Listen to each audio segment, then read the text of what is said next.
추다르크 얘기는 잠시 뒤에 바로 이어가도록 하고요. 이렇게 정치권도 전쟁을 시작했습니다. 자유한국당은 3대 친문 게이트를 밝힌 특위를 구성하겠다고 총공세에 나섰고요. 민주당은 윤석열 총장 항의 방문도 검토하고 있다고 벼르고 있습니다. 제보를 단순 이첩했다고 하는 청와대의 설명과 달리 관련 첩보를 적극 수집한 것으로 보입니다. 결국 청와대가 국민을 속이고 명백한 거짓말을 한 것입니다. 검찰개혁 입법을 눈앞에 둔 매우 중대한 시기입니다. 이런 예민한 시기에 검찰이 청와대를 압수수색하고 경찰도 전격 압수수색했습니다. 이러한 검찰의 모습은 검찰 부조리 영화의 한 장면을 보고 있다는 착각마저 들 정도로 상투적입니다. 오랜만에 황교안 대표가 이제 국회 복귀한 김태현 변호사님 복귀한 모습도 봤는데 이제 자유한국당의 거의 이 목소리는 조국 전 장관 낙마를 외치던 그때로 다시 돌아간 듯한 느낌이 있습니다. 그때보다 더 강하죠.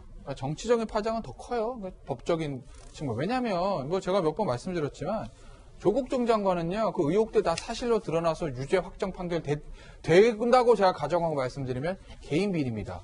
자녀 입시 부정, 부인의 펀드, 그리고 뭐 일각에서 나오는 조국 전 장관의 뇌물 얘기가 맞다 하더라도 뇌물도 그래봐야 죄송한데 그래도 개인 비리입니다.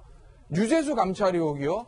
이거는 이제 청와대 권력이 개입한 건데 그것도 어떤 의미에서 보면 아주 선의해서 해석하면 그냥 청와대에서 아끼는 사람 하나 좀 봐줬다. 이렇게 생각할 수도 있는 거예요. 제가 잘했다는 건 아닙니다. 예. 그런데 지금 나와 있는 이 선거 개입 의혹은 이건 청와대가 야당 시장을 떨어뜨리고 대통령의 측근을 당선시키기 위해서 야당 시장을 감찰하고 첩보를 가지고 경찰에 하명을 내리고 하는 선거 개입이나 마찬가지거든요. 만약에 의혹이 진실로 밝혀진다고 가정을 하고 말씀드리면 그렇기 때문에 이전에 앞서 있었던 조국 전 장관에 대한 유재수 감찰 이런 것과는 차원이 다른 문제다. 법적인 어떤 불법성보다도 정치적인 파장은 더 큰 것이다. 모든 의혹이 사실로 드러난다고 가정하고 말씀드립니다. 그렇기 때문에 야당의 공세는 더군다나 내년 총선을 앞두고 있기 때문에 조국 전 장관 사태 때보다는 더 야당의 공격이 커질 수밖에 없고 그걸 알기 때문에 여당의 저항도 조국 전 장관 때와는 다른 거죠. 왜? 조국 전 장관 때는 속된 말로 꼬리를 끊어내면 됩니다. 조국 전 장관을 버리면 되는데 이건 만약에 사실로 드러나면 버릴래야 버릴 수가 없고 누구를 버리겠습니까? 여당이 청와대를 버릴 건가요? 그렇기 때문에 이 문제의 파장이 더 커지고 여야의 충돌은 더 커질 수밖에 없는 거죠. 화면도 그런데요. 여당이 이제 더 이상 밀릴 수는 없다라는 발언들을 쏟아내고 있는데 여권에서는 검찰이 이렇게 청와대를 상대로 표적 수사를 벌이고 있다. 이런 비판에 날을 세웠습니다. 서른 위원장의 목소리 들어보시죠.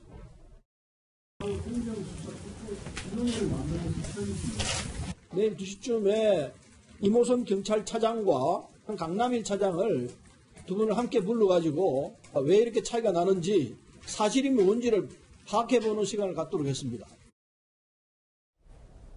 조수진 부장, 서른 지금 이 검찰개혁 공정수사 특히 TF팀의 위원장인 서른 위원장의 발언에 대해서 뭐 하실 말씀이 좀 있다면서요? 네, 우선요.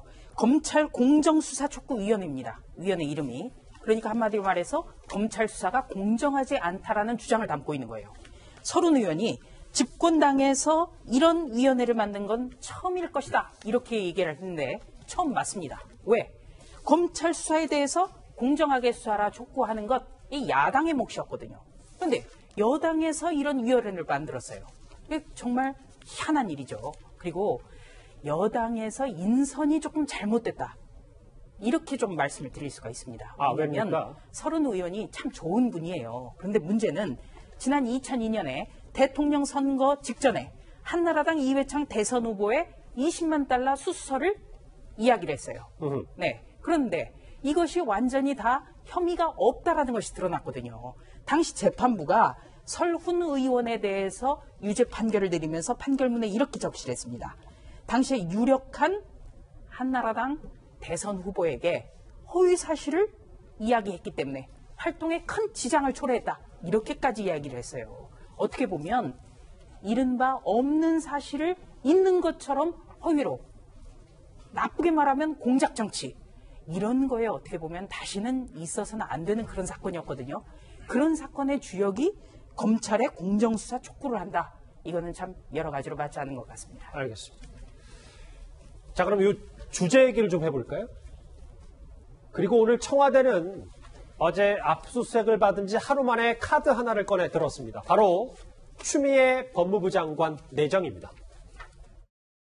저는 이제 한 명의 시민으로 돌아갑니다. 법무부 혁신과 검찰개혁의 과제는 저보다 훌륭한 부임자가 맡으실 겁니다. 개인적인 입장을 비추는 것은 바람직하지 않다고 생각해서 그런 개인적인 문제는 중요한 것 같지가 않고요. 대통령님 메시지는 따로 없더라도 제가 너무나 잘 알고 있습니다. 결국 조 전 장관의 후임으로 52일 만에 추미애 장관이 내정이 됐습니다. 그런데 조수임 부장, 네. 추미애 내정자가 예전부터 법무부 장관에 대한 생각이 좀 있었다면서요? 네. 제가 뉴스톱10 시청자들을 위해서 전혀 알려지지 않은 단독 취재한 것 서비스로 준비를 해봤습니다. 예. 2003년에 여당이었던 새천년민주당이 분당이 됩니다. 열린우리당이 창당이 되면서 그냥 새천년민주당과 열린우리당으로 분당이 돼요. 여당 분당은 초유의 일이었습니다. 이때 새천년민주당이 그대로 남아서 총선을 이끌었던 사람 추미애 의원이었어요. 네. 그리고 나서 노무현 대통령의 탄핵 문제를 한나라당과 손을 잡고 추진을 하죠. 이것 때문에 추미애 의원도 정치적인 시련을 겪고 낙선도 했습니다. 낙선한 이후에요. 미국의 콜롬비아 대학의 개건연구원으로 갔는데 이때 노무현 대통령이 이른바 중립 거국내각 이거를 추진을 하게 되거든요. 그래서 민주당 소속이었던 김효석 의원에게 부총리도 제안을 했고 예. 또 당시 김한길 의원을 미국에 특사로 보냅니다. 그래서 여성부 장관을 추미애 의원이 좀 맡아줬으면 좋겠다 이런 제안을 했는데 추미애 의원 반응은 뭐였을까요? 여성부 장관? 법무부 장관이란 몰라도 이렇게 이야기를 해서 입각이 좌절됐다는 겁니다. 그러니까 적어도 2004년 그 무렵부터 추미애 의원은 법무부 장관에 대한 꿈을 키워왔던 거죠. 10수년 전부터 그렇습니다. 법무부 장관의 꿈을 키웠던 얘기, 조수임 부장의 단독 취재 얘기를 좀 짚어봤어요. 이 주제 정리를 해볼게요. 김종욱 교수님. 네.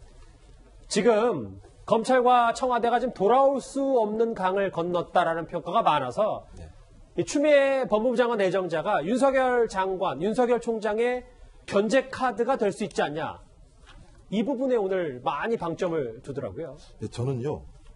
검찰과 싸울 시간에 민주당이 소위 4+1 패스트트랙에 담긴 선거법을 통과시키든 아니면 공수처법을 통과시키든 전 거기 집중해야 한다고 생각하는 거예요.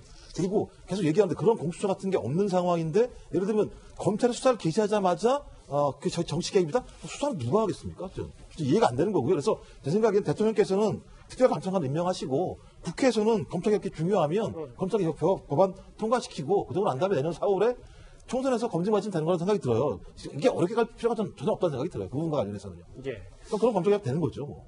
지금 청와대발 여러 가지 의혹들에 대해서 정치권도 전쟁이 전운이 감돌고 있는데요. 이 얘기 여기서 정리를 해보도록 하겠습니다. 자, 다음 주제 넘어가기 전에요. 오늘의 실시간 검색어를 한번 만나보겠습니다.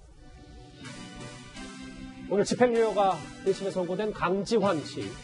집행유예 얘기도 또 있는 방금 전에 언급했던 추미애 법무부 장관 내정자 그리고 지금 이혼 최태원 SK그룹 회장과의 이혼 맞소송 때문에 계속해서 실시간 검색에 올라와 있는 노소영 관장 얘기까지 많은 이슈들과 함께했습니다. 저희 뉴스탑10들 알겠습니다.